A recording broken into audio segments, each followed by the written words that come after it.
Innovative, visionary, and empathetic. These are some of the qualities that define Robin Diamonte, Chief Investment Officer of RTX. With a career marked by excellence and innovation in investment management and a steadfast commitment to promoting financial equity, Robin's leadership has been instrumental in shaping the industry's approach to pension management. My name is Anu Rajakumar, and today I have the great privilege of delving into the insights and experiences that have helped shape the remarkable career of Robin Diamonte. So with that said, Robin, welcome to Disruptive Forces, and thank you so much for joining me today. Thanks, Anu. It's really great to be here. Now, Robin, you've had a remarkable career journey from working as an engineer on a nuclear sub to becoming the Chief Investment Officer of United Technologies and now RTX, where you oversee one of the largest corporate pensions in America. In addition to that, you were appointed by President Obama to the Pension Benefit Guaranty Corporation Advisory Committee. You're the former chair of the Committee on Investments of Employee Benefit Assets, also known as CBER, and you serve on the board of Morningstar. That's quite the resume. So, Robin, tell us a bit more about that journey and importantly about the lessons that you have learned along the way that you think really have shaped your approach to investment management and leadership. So Anu, it really has been a very different career journey. I did start out as an electrical engineer. I worked my way to being a research analyst at Verizon, and I did that by literally starting underneath the portfolio manager's computers, helping to connect their hardware and helping them learn how to use their software packages. But it's been a journey in that, I've experienced very different types of companies and customers. And I think that that's what makes a good leader, is somebody who can actually go to a job and say, who is my customer? What do I have to accomplish? What's my mission? And what does my deliverable look like? And when you do that and you're able to build a team to help you with that deliverable, that's when you really can be successful. So even though I'm an investor, and I've been an investor in a lot of different areas, you have to really come with a different approach. It's not always about having the best investment return. And that's what I think a good leader is, right? So most investors in my world just want to beat their peers. They want to show off their numbers. But when you work for a corporate plan sponsor, it's a little different, right? You have to have your fiduciary hat on. And you have to say, what is my mission? And my mission is to make sure that as a fiduciary, my participants in the plan who have worked forever in their job can retire with financial security. So my mission is really to make sure that the pension plan is fully funded.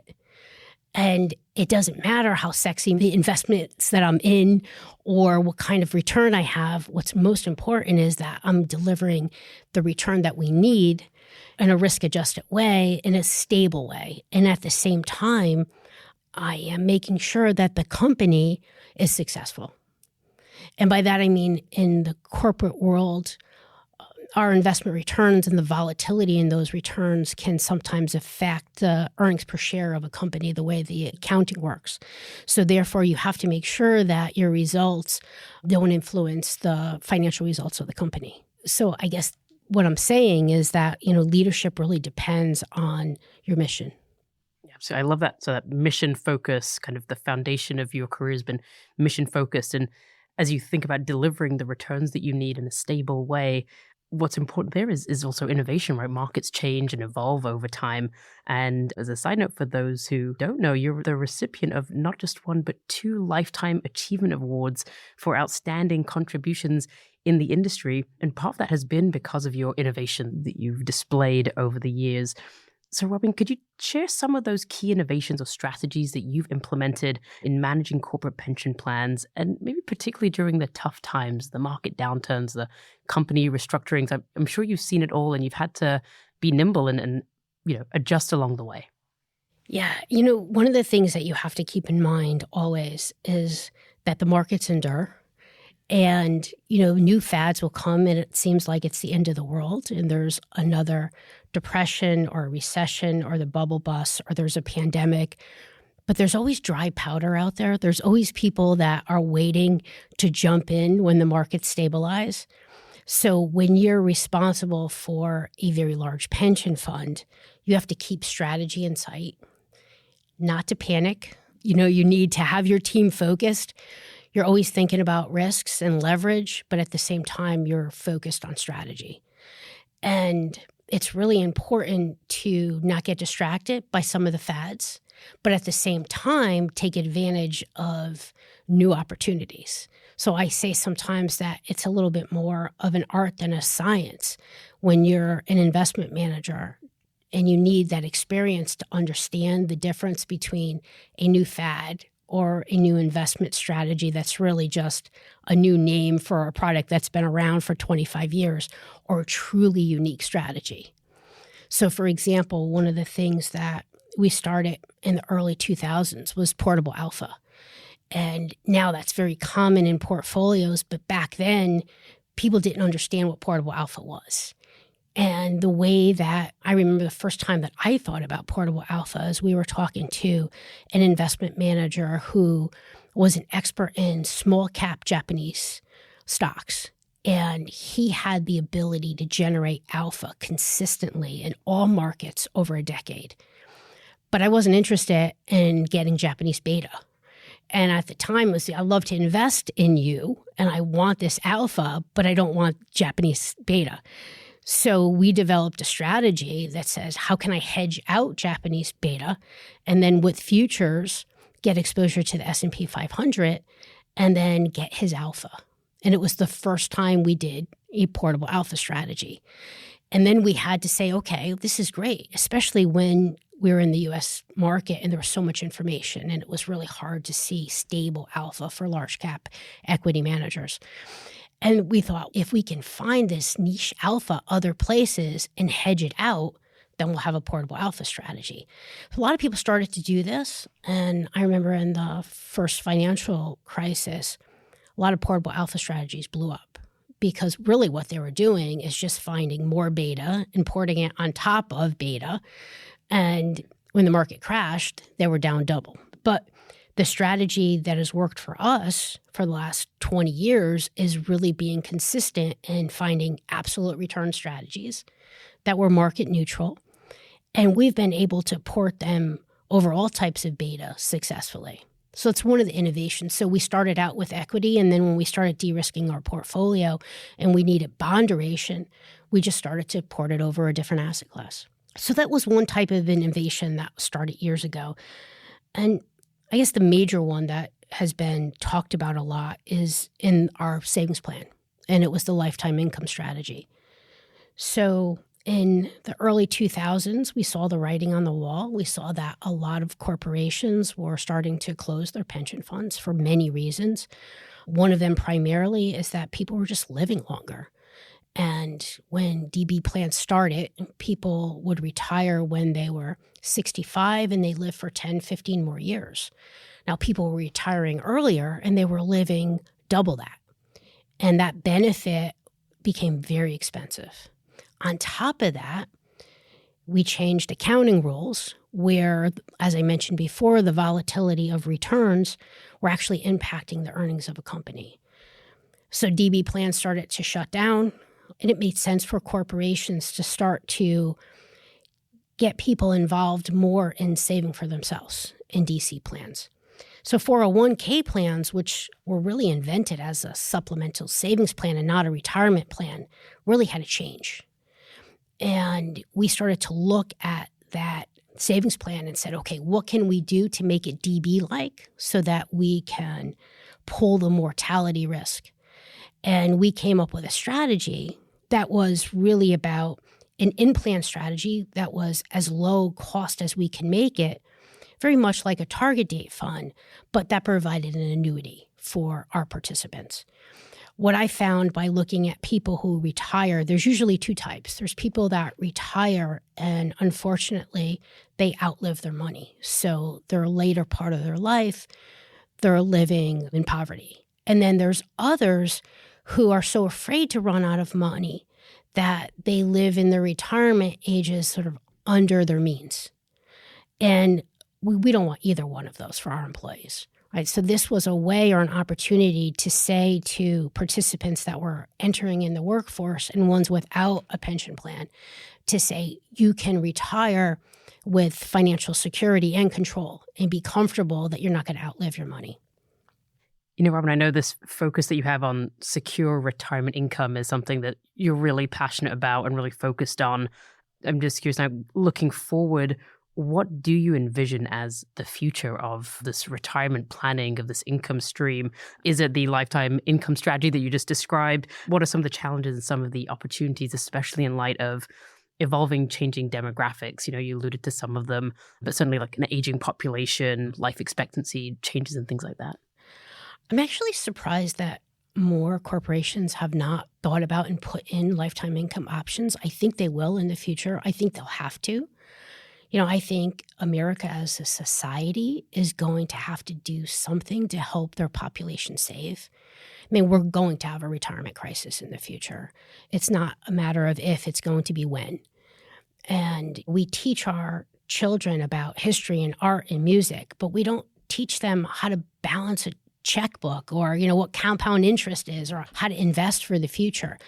And so I think our education system is definitely going to have to change. And I think corporations are going to have to sort of step up to the plate and say, employees don't want to manage in finances. It just scares them. I remember there was a commercial, I think it was a Prudential commercial, that showed that it was a couple and they were willing to do anything instead of sit down and talk about their finances. They would do plumbing in their sink. They would want to paint the outside of their house. Time to clean the toilet, honey. Let's go. Anything to avoid sitting down and talking about retirement. So, you know, I think as a society, we have to do more to make it not as scary and as simple. And I think corporations have to do that, which is why I think there will be more financial wellness tools, education, and different ways and methods to really help people understand how do they pay down debt? You know, how do they save for the major things that are going to happen in their life, and how do they save for retirement? How do you see technology playing a role in all of this? Yeah. I think fintech companies can definitely help. And we know that the younger generation is just attached to their phone, and some of the older generation too. So I think there will be a lot more mobility in, you know, understanding your banking, your budgeting, what you're saving for retirement. We know we're going to go completely cashless in the future. So I think technology and AI is going to play a significant role in that. And hopefully that will be a way to make investing simpler. Absolutely. And hopefully more equitable, which leads me to my next question, which is, you know, your dedication to promoting financial equity through initiatives like the Collaborative for Equitable Retirement Savings is very commendable. Tell us a little bit more about what drives this passion and what do you hope to achieve through your work in this area? So the collaboration that you were talking about was called CFERS. And I originally got involved because I am on the advisory committee of Aspen, which is looking at retirement security for all Americans. And this was a collaboration with Morningstar, with DCEA, and the Aspen Group. And they were starting to look to see if underrepresented groups were saving as well as the other population. And it was very interesting to say my thought process by looking at the folks in RTX was that we have a state-of-the-art savings plan, I think one of the best in the country. And we know that in general, underrepresented folks probably on average, their average salary is less than, say, a white man's, but their ability to save is the same. So the thought process was when we took our data and we normalized it for salary or for age and for tenure, that the savings rates would be similar. And what I found was they were not. And they were very different, and it was across the board. And I was really surprised by that. So I started to dig into the data and get more involved in this project to really try to understand why these groups were not saving. And what I realized was it depended on what group you were talking about, but each one had different circumstances. And by looking at the data, I'll give you, for example, the Black women that work for RTX are 3 times more likely to take out a loan or a hardship withdrawal than a white man or a white woman. And if they do take out a hardship withdrawal, that amount is about 33% higher than the average hardship withdrawal. So what ends up happening is when you start looking at the retirement balance when they're getting ready to retire, the leakage that we're seeing is significant. And we see this sort of across the board for Hispanic women, Hispanic men. Surprisingly, Asian women and Asian men have a higher savings rate than white men and white women. And then when you dig into it a little bit, a lot of it is culture oriented. And what you find is that some underrepresented folks, for the most part, they can be one of the first in their family who have gone to college and have a really high paying job. And therefore, the support that's needed from the rest of their family is higher. So what they do is they're taking out loans and hardship withdrawals to help with family security. A lot of times in their culture, it's taboo to talk about money. So they don't talk about money. They're not educated on savings. So you really have to say, okay, what can we do as a firm to educate folks on how to save and talk about compound interest and talk about paying down debt? When you dig in a little bit further, you also find out that some underrepresented folks have trust issues in institutions. And it wasn't until we started to talk to people that they really did not understand that it wasn't the company that was holding their money, that their money was safe in their own separate account that only they could touch, and that there were people that were fiduciaries that were responsible for investing their money. So there's definitely trust issues. So people are not investing in institutions. And there's a host of different issues depending on the culture. So what we're trying to do, at least at RTX and then in broader with CFERS, is trying to figure out what can we do from a design perspective, education and a communication perspective to change that. So I'll give you a perfect example. One of the things that we're doing at RTX is we're putting in an emergency savings vehicle so that a person can go into their benefits and automatically, through payroll deduction, invest and build up a sort of a little nest egg in emergency savings. And just by educating them on the fact that emergency savings is good to have if they have an emergency, then they will not take out a loan on their savings plan or take up a hardship withdrawal. So it's that type of benefit change that you can create to just help these people save more. Wow. I love that you have the access to that rich data set and then actually be able to implement real concrete changes or education for RTX. And as you said, hopefully beyond that too. What we're doing is we have employee resource groups, which a lot of companies have, and we're tailoring the message to those individual employee resource groups.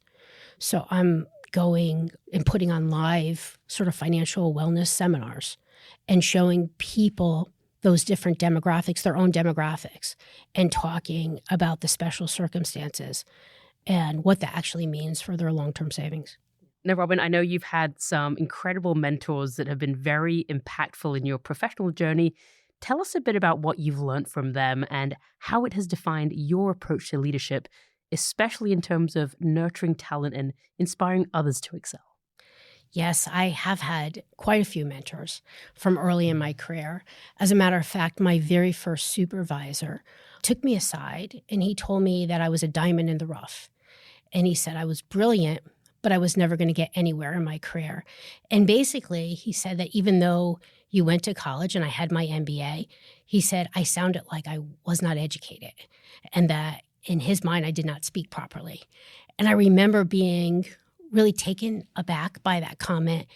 And I started to take some Dale Carnegie classes. I started to really pay attention to the way that people were speaking and try to improve on that. My second mentor, which most people know, is Brett Harris. And, he was the CIO of Verizon and then Texas Teachers and went on to do some great things and mentors thousands of folks through his Titans program. He took me on at a very young age when I was still part of the technology organization at Verizon. And he was brutally honest. He was extremely demanding, and he gave praise when praise was appropriate. But at the same time, he really tried to stretch you and put you in positions that you never thought that you'd be able to succeed in. So when I was originally in research, he put me in charge of the very first savings plan. It was before they even had target date funds, and they were called lifestyle strategies. And at Verizon, we were one of the first corporations that put in lifestyle strategies. And it was how I got introduced to Morningstar originally. So it was the very first time that I had a responsibility for something that was so significant, and I was no way near qualified for that job. So mentors are extremely important. Another thing that Britt said to me early on in my career was that I needed to expand my worldview because I would never be a great investor if I didn't understand other perspectives and cultures. So I started to travel a lot and traveled everywhere that I could and read books about culture to try to get other perspective. So I think a good mentor is somebody who does a little bit of both. Somebody who praises you, gives you opportunities, gives you those stretch jobs, but also can be brutally honest and direct when it comes to opportunities that you have to improve upon yourself. And maybe as a follow-up there, speaking about stretch assignments, what have you observed with people when you've put them into those positions, or people who may say, like, I'm not qualified for that, like, I don't have all the qualifications met? That certainly is often the case for some people. Say, I don't meet 100% of the qualifications to do that role, so I couldn't possibly put my hand up for it. What do you say to those kind of people? Yeah, try it. We find that a lot with a lot of our women executives. I mean, we all know the studies that, men raise their hands for jobs that they are not qualified for, and women feel like they need to be able to check every single box and every single qualification before they'll try to apply for a job. So I tell people all the time, you never know unless you try it. And to be quite frank, most of the time, if you're a good manager and you're asking somebody to take a role, we know that they can do it, right? We just need to give them the right guidance and sponsorship in order to succeed. So I tell people, just try it. I know I like to tell myself, you should do things that scare you. Yeah. Right? Just say yes. You tell your kids that all the time, right? Exactly. If you're not out of your comfort zone, you're not learning anything. Yeah, absolutely. Robin, as we start to wrap up here and reflect back on your career, what achievements would you say that you are most proud of, and what legacy do you hope to leave behind in this realm of investment management and retirement planning? So legacy. All right. So, it's not important for me to be thought of as a great investor because I'm not a great investor, but I'm a great fiduciary and I'm a great employee. So hopefully my legacy is that, I was a person who really cared about the mission and cared to make sure that my participants were able to retire with that security. And that's the most important thing to me. Even, one of the things I'm very proud of is my stint at the PBGC, because when I started on the advisory committee, they had a very significant deficit, and they were not using LDI. They were not using liability-driven investment, and their board and the staff itself and their supervisors all had different philosophy. And I think we really had to step back and think again about what's the goal, what's the deliverable, what's the mission. And the mission is that you have these workers who have been promised a benefit in the future, and their company went bankrupt. And now they no longer have that benefit unless we're able to fund up the deficit for the PBGC. And it was really interesting bringing in the investment philosophy that we used in corporations and trying to explain the philosophy and introduce them to the managers that we're working with. And now, 15 years later, they have a significant surplus. And, they go all over talking about liability-driven investing. So I look at that as, one of the great successes in my career. Absolutely. And I think that's a great place for us to end on that note.